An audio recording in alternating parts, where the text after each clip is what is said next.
আজ বানিয়েছি আলু, বেগুন, শিম, পেঁয়াজকলি দিয়ে আমোদি মাছ। এইভাবে আমোদি মাছ বানালে স্বাদ হবে দ্বিগুণ। চলুন বন্ধুরা, দেখে নেওয়া যাক রেসিপিটা। ফ্রাই প্যানে সর্ষের তেল দিলাম।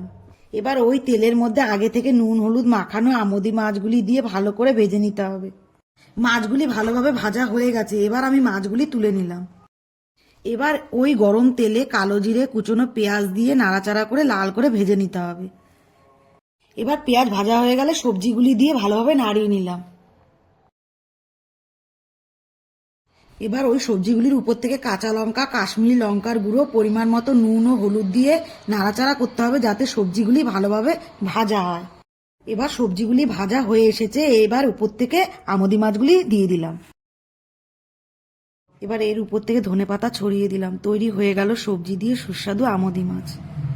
বন্ধুরা, ভালো লাগলে লাইক ও সাবস্ক্রাইব করতে ভুলো না কিন্তু। ধন্যবাদ।